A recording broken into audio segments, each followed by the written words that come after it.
Serra do Roncador, desculpa te cortar, gente. Imagina, que isso. Cara, tive lá, levando um grupo em 2018 também. E é porque eu sempre acabo fazendo essas jornadas e levando o grupo, porque sempre tem pessoas que querem experienciar, sintonizar. Então, é uma forma também de gerar oportunidades para que outras pessoas acabem vivenciando um pouco da experiência ali também. E a gente foi para a Serra do Roncador, e assim, o Roncador é bem famoso por todos os mistérios que tem lá, assim. É um lugar, de fato, excepcional, assim. Acho que... É de ufologia, umas paradas dessas? Cara, tem... Você vai encontrar desde questões extraterrestres, seres, espíritos, forças. É um lugar muito diferente. A gente fala que é uma rodoviária espiritual, cara. Caramba. Tem de todo mundo e de tudo lá. Quando a gente foi com um grupo. E aí, eu tava como o líder do grupo ali, e a gente foi fazer algumas trilhas e tudo mais pra... Tem alguns passos lá que você tem que dar, né? Então tem uma trilha que é a trilha do guardião. Sim, isso, pra ir pedir permissão pra estar ali e tudo mais e tal. E a gente tava com uma ênfase espiritual no rolê da coisa, então tem que ir mais pianinho. Falei que às vezes quando você vai mais só no ordinário, assim, tô indo só de turistão, é menos dor de cabeça do que quando você entra pra um rolê espiritual. Então a gente tá vindo pra um negócio espiritual, vamos fazer a coisa certa. E ali a gente teve várias trilhas, e na época que a gente foi, começou umas coisas interessantes, porque foi assim. O Maurinho estava tentando levar lá pro parque um grupo de chavantes. Ele é muito engajado com as causas indígenas lá e tal.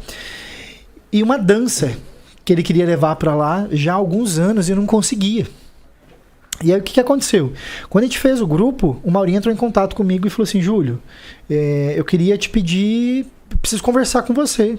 Aconteceu uma situação e eu preciso do seu aval.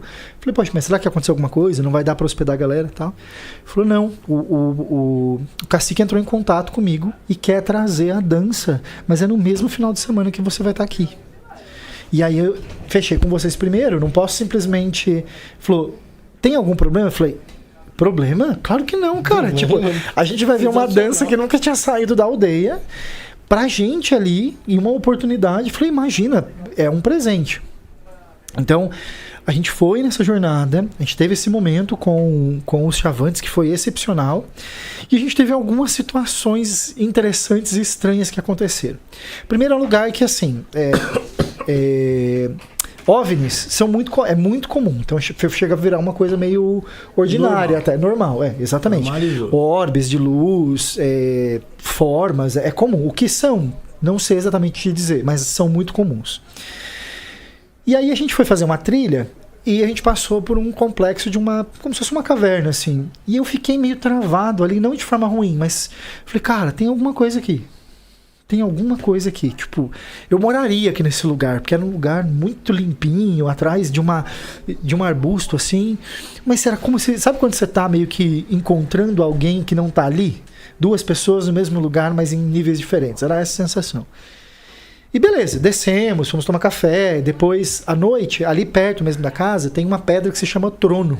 É uma pedra equivalente a uma casa de 2 andares, e que só tem uma subida para ela, e você fica no nível das copas das árvores. E tem um trono mesmo naturalmente esculpido na pedra, ali.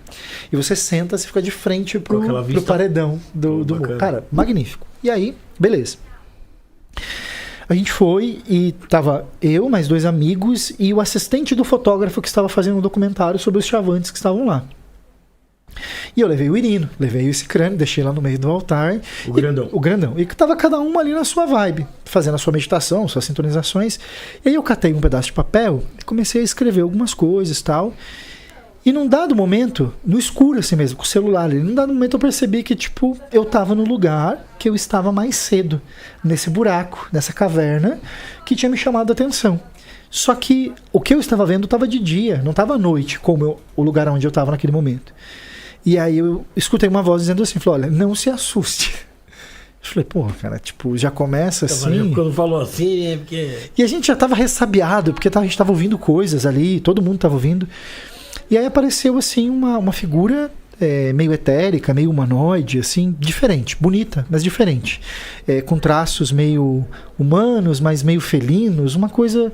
Eu olhei assim e falei, cara, eu tô muito doidão, tô muito louco, alguma coisa assim. Ela falou, olha... A gente chamou aqui, mas aonde a gente precisa que você vá, você não consegue ir com essas pessoas. por questão de trilha mesmo. As trilhas são perigosas, assim, tipo, é um rolê pesado. E aí eu peguei e falei, tá bom, mas onde eu tenho que ir? Ela falou, vou me mostrar pra você numa pedra. Então preste atenção que eu vou mostrar pra você numa pedra. Beleza. No outro dia a gente saiu pra fazer uma trilha num complexo arqueológico, porque lá tem muitos sítios arqueológicos. E voltando assim, eu olhei uma pedra no chão, uma pedra aleatória, um seixo de cachoeira, assim, quebrado. Aleatória, sem nada especial. Eu peguei e falei, nossa, será que ela tá aqui? Achei uma figura, um rosto. E levei a pedra comigo pra casa, lá pro lugar onde a gente estava hospedado. Eu catei a pedra, comecei a lavar ela para ver se tinha alguma coisa, se era uma pedra especial, e não era nada, era uma pedra comum. Só que tinha algo interessante nela. O veio aonde o barro e o óxido de ferro foi entrando, foi criando padrões nela, como se fossem desenhos. E eu comecei a rascunhar aqueles desenhos no papel. E aí disseram assim, pergunta para ele, no caso o Maurinho, que ele conhece um desses lugares. É um desses lugares que você precisa ir. Porque ficou parecendo um desenho 2D de um mapa. De um mapa. Parecia isso. Mas na verdade era um desenho de uma imagem, como se você estivesse vendo um paredão e desenhando o paredão. Aí cheguei pro Maurinho e falei, Maurinho, o que é isso aqui? Ele falou, esse lugar aqui é o Templo Maior. É uma caverna. Só que é uma caverna que são quase 8 horas de trilha aí, né? 4 horas e pouco pra ir, e no meio do cerrado, no meio das pedras. Só que não dá pra galera ir, não dá pra essa galera ir, não tem como, tem que ter um preparo físico. Volta. Eu falei, tá bom, beleza. Peguei, voltei. Naquela mesma noite, no lugar onde nós estávamos, a gente começou a ouvir passos ao redor da pedra, e eram passos intensos, assim. A gente achou que era alguém querendo pregar uma peça, mas tipo, não era do perfil de ninguém que tava lá fazer esse tipo de brincadeira. Não tinha nenhum cuzão, não tinha nenhum de nós. É isso que quer dizer. Tipo, praticamente isso. Não tinha ninguém que ia chegar e fazer bu, sabe? Ainda mais se não tivesse Felipe, tava suave, porque uma vez ele fez um negócio, mas... E aí esse movimento, toda essa presença começou a circular, cara, a pedra. E aí qual que foi o nosso receio? Porra, cara, é uma onça. Porque é comum, a região onde a gente estava é comum onça. Mata, né? Sim, e a gente passou perto de tocas, assim, normal. Puta, mano. Falei, pô, mas se for uma onça, 4 caboclo aqui, grita, surta, vai afastar. Ela vai escolher um e vai focar em um, mano. Se ela escolher barulheira, você vai tirar. A não ser que ela esteja morrendo de fome, mas não vai ser isso. Pode ser. Falei, e no máximo, se ela te morder, morde ela também, alguém vai ter que se livrar. E a coisa começou a vir, cara. E começou a subir pela única entrada que tinha nessa pedra, pra gente sair. E aquilo, imagina que da nós 4 aqui e aqui pela lateral aquilo foi subindo. Eu ia começar a cagar no chão de propósito. Cara, mas aí que tá, a gente não fazia ideia do que era. A gente deduziu que era uma onça. E aí quando chegou perto, assim, perto, tipo, menos de 1 metro, a gente tava ali de mão dada numa oração, numa meditação. Ninguém solta a mão dele.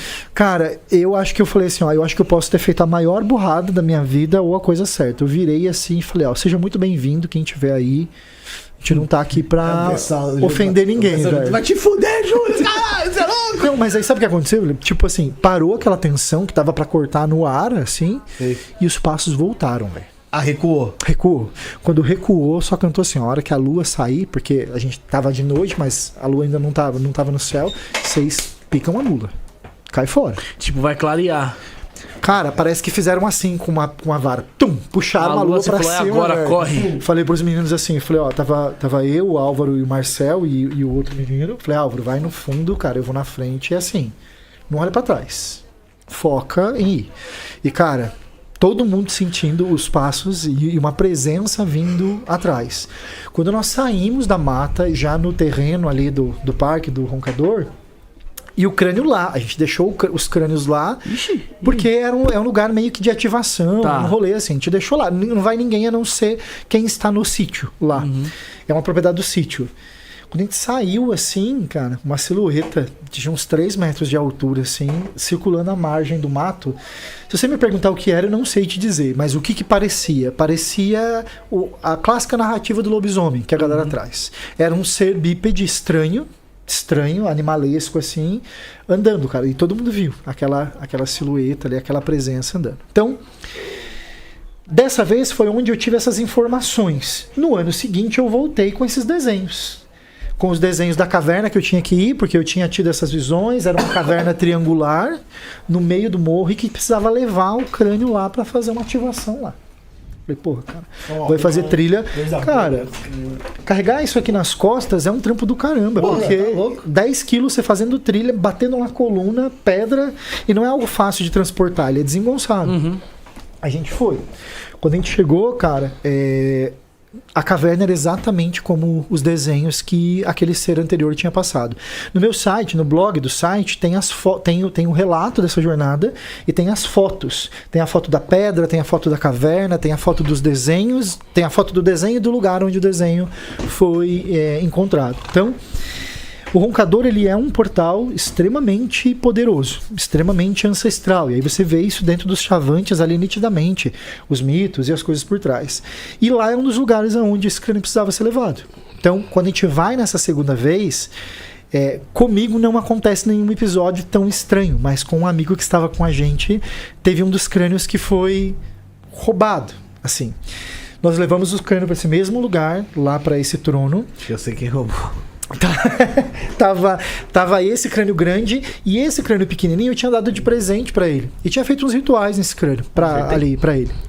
Aí ele deixou ali o crânio dele, tava esse crânio grande, mais 2 crânios de um amigo, e ele deixou um terçozinho pequenininho que a filha dele tinha dado pra ele, pra acompanhar ele. Beleza, deixamos lá.